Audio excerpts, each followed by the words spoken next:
முக்கிய செய்திகள். ஊழலில் மூழ்கி தத்தளிக்கும் பாஜகவிற்கு விமர்சிக்கும் தகுதி கிடையாது, காங்கிரஸ் குற்றச்சாட்டு.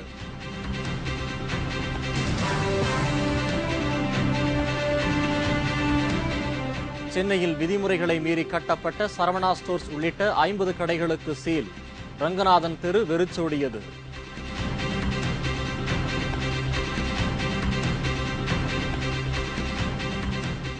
காற்றழுத்த தாழ்வு நிலையால் கடலோர மாவட்டங்களில் கனமழை.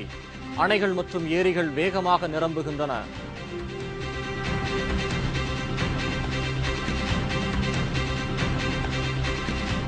இந்திரா காந்தியின் 27வது நினைவு நாள் அனுசரிப்பு. குடியரசுத் தலைவர், பிரதமர் உள்ளிட்ட தலைவர்கள் மலரஞ்சலி.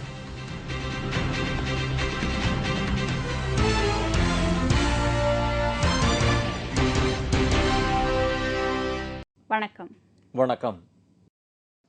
விரிவான செய்திகள். ஊழலில் மூழ்கி தத்தளித்துக் கொண்டிருக்கும் பாரதிய ஜனதா கட்சிக்கு காங்கிரஸை குறை கூறும் தகுதி கிடையாது என்று காங்கிரஸ் கட்சி கண்டனம் தெரிவித்துள்ளது. டெல்லியில் இது தொடர்பாக செய்தியாளர்களை சந்தித்த காங்கிரஸ் கட்சியின் பொதுச் செயலாளர் ஹரிபிரசாத், ஊழலுக்கு எதிராக ரத யாத்திரை மேற்கொண்டுள்ள அத்வானி முதலில் அவரது ஞான குருவான RSS மற்றும் பிஜேபியிடமிருந்து ஆலோசனை பெற வேண்டும் என்று குறிப்பிட்டார். No, L.K. Advani ji should take the advice from his mentors in RSS and Bharatiya Janata Party. The whole government is just working on to get rid of these corrupt ministers and corrupt MLAs, and they are working on the law ministry to get these people out from the jail and all these controversies. And they have lost all the moral right to criticize Congress or UPA on corruption issue because their parties in the states are involved in a lot of corrupt practices. இதேபோல் காங்கிரஸ் கட்சியின் மற்றொரு பொதுச் செயலாளரான திக்விஜய் சிங்கும் கண்டனம் தெரிவித்துள்ளார். தாம் எழுப்பும் கேள்விகளுக்கு பாஜகவும் அண்ணா ஹசாரேவும் நேரடியாக பதிலளிக்காமல் ஏமாற்றுகின்றனர் என்றும் குற்றம் சாட்டியுள்ளார். It's not the first time. Whenever they have no answers to my questions, to my queries, they say I'm mentally unsound. Whether it's Anna Hazare ji or BJP, well, this is their way of dodging my questions. ஊழலில் சிக்கியுள்ள பாஜக காங்கிரஸை விமர்சிக்கும் தார்மீக உரிமையை இழந்துவிட்டதாகவும் அவர் குறை கூறினார். பெங்களூரு வந்துள்ள அத்வானியின் ரத யாத்திரையில் முன்னாள் முதல்வர் எடியூரப்பாவின் ஆதரவாளர்கள் யாரும் பங்கேற்காதது பாஜகவில் கடும் அதிருப்தியை ஏற்படுத்தியுள்ளது. ஊழலுக்கு எதிரான அத்வானியின் ரத யாத்திரை கர்நாடக மாநிலத்திற்கு சென்றது. இதைத் தொடர்ந்து L.K. அத்வானி பங்கேற்ற பொதுக்கூட்டத்தில் முதல்வர் சதானந்த கவுடா, ஆனந்த் குமார், ஈஸ்வரப்பா, வெங்கையா நாயுடு, ரவிசங்கர் பிரசாத் உள்ளிட்ட தலைவர்கள் கலந்து கொண்டனர். ஆனால் எடியூரப்பா அணியை சேர்ந்த ரேணுகாச்சாரியா, முருகேஷ் நிராணி, உமேஷ் கத்தி, ஷோபா கரந்தல், லக்ஷ்மண் சவதி உள்ளிட்டோர் பங்கேற்கவில்லை. கூட்டம் முடிந்ததும் முதல்வர் சதானந்த கவுடாவின் வீட்டில் அத்வானிக்கு நடந்த இரவு விருந்திலும் எடியூரப்பா அணியை சேர்ந்த யாரும் பங்கேற்கவில்லை. முன்னதாக கர்நாடக மாநிலத்திற்கு வந்த அத்வானியின் ரத யாத்திரைக்கு எதிர்ப்பு தெரிவித்து கருப்பு கொடி போராட்டம் நடத்திய அந்த மாநில காங்கிரஸ் கட்சி தலைவர் பரமேஸ்வர் உள்பட 150 பேர் கைது செய்யப்பட்டனர்.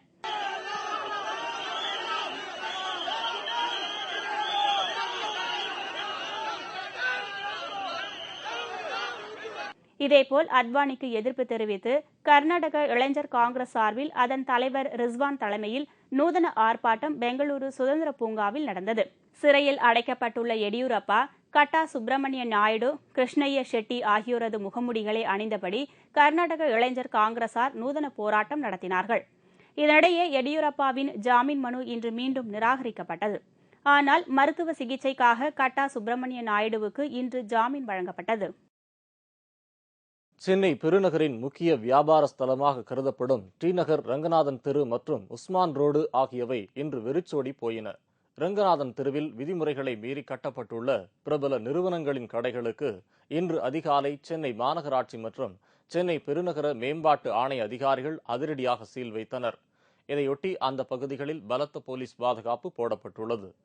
சென்னையில் விதிமுறைகளை மீறி கட்டப்பட்ட வணிக வளாகங்கள், பல அடுக்குமாடி கட்டிடங்கள் மீது நடவடிக்கை எடுக்க கண்காணிப்பு குழுவை சென்னை உயர்நீதிமன்றம் கடந்த 2006ஆம் ஆண்டு அமைத்தது.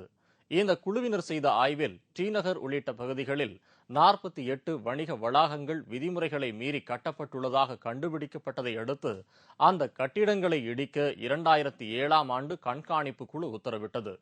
ஆனால் கடந்த மாதம் வரை நடவடிக்கை எடுக்காத சிஎம்டிஏ, மாநகராட்சி, மின்வாரியம் உள்ளிட்ட துறைகளின் உயரதிகாரிகள் மீது நீதிமன்ற அவமதிப்பு நடவடிக்கை ஏன் எடுக்கக்கூடாது என சென்னை உயர்நீதிமன்றம் சில வாரங்களுக்கு முன்பு கேள்வி எழுப்பியது.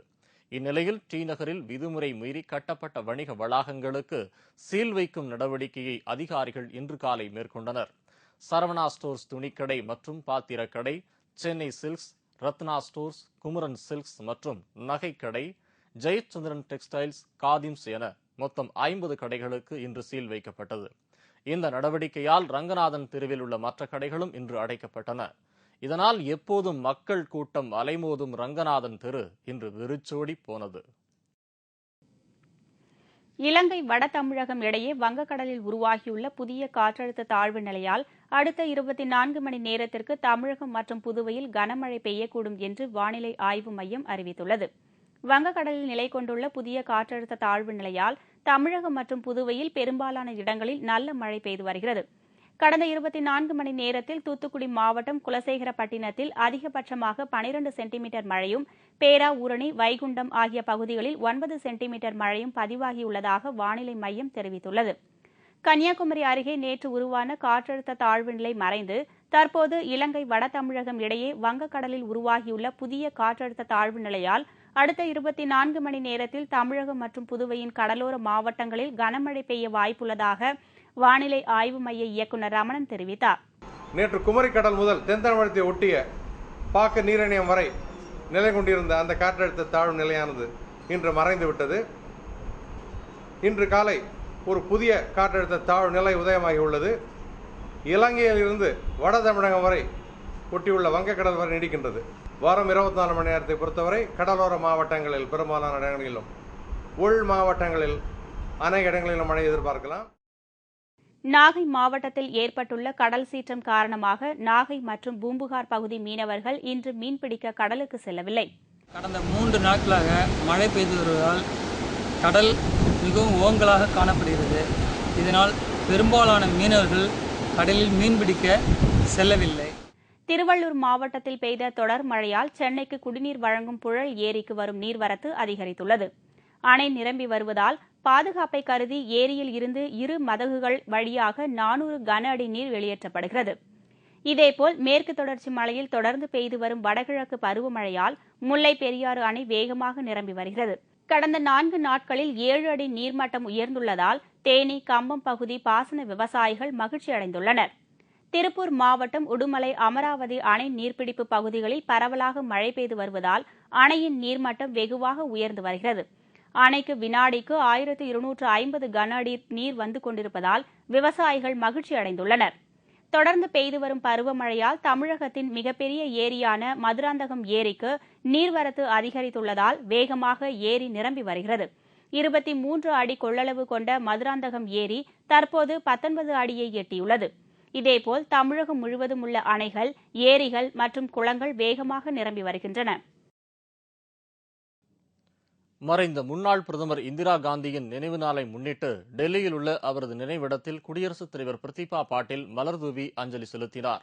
இன்று முன்னாள் பிரதமர் இந்திரா காந்தியின் 27ஆம் ஆண்டு நினைவு நாள் ஆகும். இதனை முன்னிட்டு நாடு முழுவதும் அவரது நினைவு நாள் தேசிய ஒருமைப்பாட்டு தினமாக கடைபிடிக்கப்படுகிறது. இதையொட்டி டெல்லி சக்தி ஸ்தலத்தில் அமைந்துள்ள இந்திரா காந்தி நினைவிடத்தில் இன்று காலை அஞ்சலி செலுத்தும் நிகழ்ச்சி நடைபெற்றது.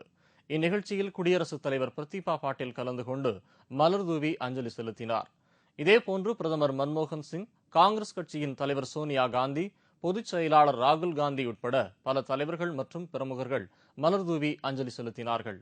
நாமக்கல்லில் காங்கிரஸ் சார்பில் இந்திரா காந்தியின் உருவப்படத்திற்கு மலர்தூவி அஞ்சலி செலுத்தப்பட்டது. இதைத் தொடர்ந்து நகராட்சி அலுவலகத்தில் இருந்து தேசிய ஒருமைப்பாட்டை காக்கும் வகையில் மாணவ மாணவிகளின் பேரணி நடைபெற்றது. புதுச்சேரி அரசு சார்பில் இந்திரா காந்தியின் நினைவு தினம் இன்று அனுசரிக்கப்பட்டது. இந்திரா காந்தி சிலைக்கு முதல்வர் ரங்கசாமி மற்றும் அமைச்சர்கள் மாலை அணிவித்து மரியாதை செலுத்தினர். அப்போது அங்கு திரண்ட முன்னாள் முதல்வர் வைத்தியலிங்கம் உள்ளிட்ட காங்கிரசார் ரங்கசாமிக்கு எதிராக சாலை மறியலில் ஈடுபட்டு கோஷமிட்டதால் பரபரப்பு ஏற்பட்டது.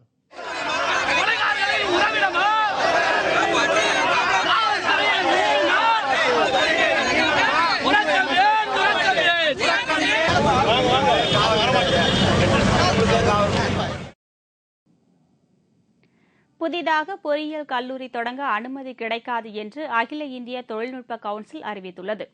+2 தேர்வில் வெற்றி பெறும் மாணவர்கள் பொறியியல் படிப்பு படிப்பதற்கு போதிய இடம் உள்ளது. இந்நிலையில் புதிதாக என்ஜினியரிங் கல்லூரிகளுக்கு அனுமதி அளிக்க வேண்டாம் என்று அகில இந்திய தொழில்நுட்ப கல்வித்துறைக்கு தமிழ்நாடு உள்ளிட்ட மாநிலங்கள் கடிதம் எழுதியிருந்தன. இதனை ஏற்று புதிய கல்லூரிகள் தொடங்க அனுமதி அளிப்பது இல்லை என்று அகில இந்திய தொழில்நுட்ப கவுன்சில் முடிவு எடுத்து அறிவிப்பு வெளியிட்டது. இந்தியாவில் தற்போது 3393 பொறியியல் கல்லூரிகள் உள்ளன. இவற்றில் சுமார் 15 லட்சம் மாணவர்கள் சேர்க்கலாம் என்றாலும் ஒவ்வொரு ஆண்டும் 2 லட்சம் பொறியியல் சீட்டுகள் நிரப்பப்படாமல் காலியாக இருக்கின்றன.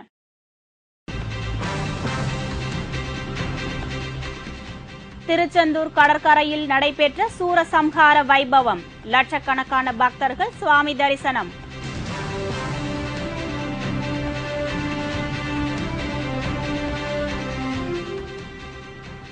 மழையால் குண்டும் குழியுமாக காணப்படும் சென்னை நகர சாலைகள். வாகன ஓட்டிகள் பரிதவிப்பு. மற்றும் பல செய்திகள் விளம்பர இடைவேளைக்கு பிறகு.